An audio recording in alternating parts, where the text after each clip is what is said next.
कके हमें बर्बाद खुदे हो गईलू आज़ाद।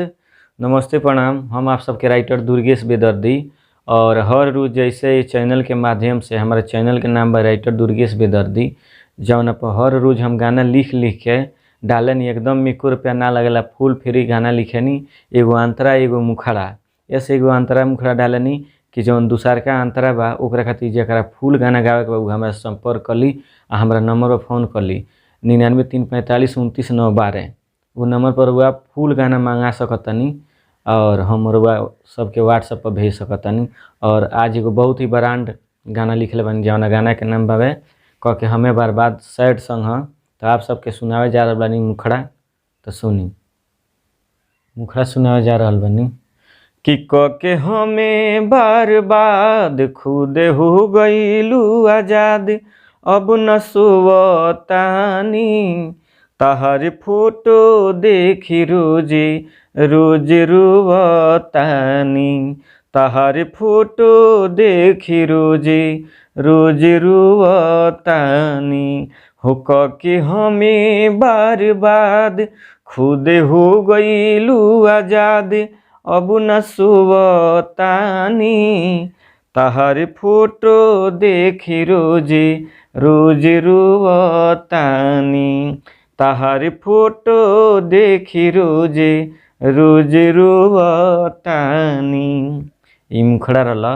अंतरा बावे कि तू त खुश बाड़ू अपना पिया संगे सेज प, मारी के छोड़ी गईलू हमारा करेज प।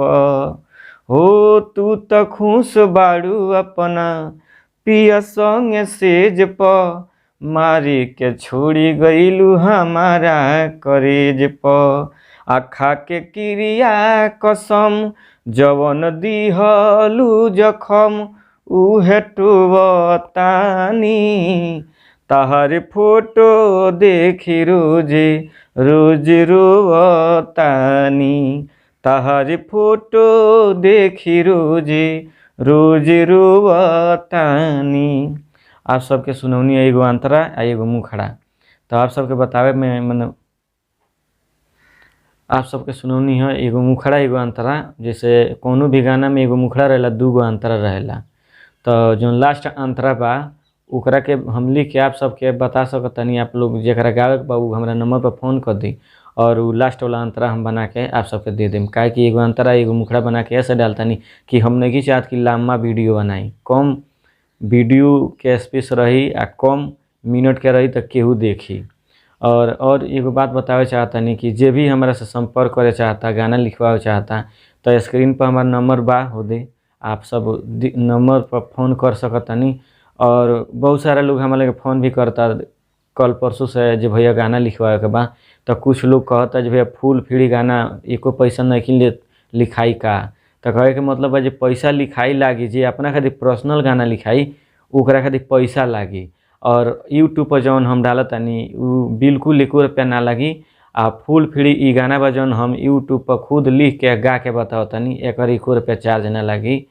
और अलग से केहू लिखावे चाहता अपना खातिर पर्सनल गाना जौन यूट्यूब पर ना रहो बिल्कुल अपना खातिर, ओकरा खातिर भैया पैसा लागी। ऐसा कि केहू मेहनत करेला तो पैसे खातिर करेला। बाकी आप सबके प्यार दुलार बनल रहो। आ ये चैनल के लाइक करी, कमेंट करी, सब्सक्राइब करी।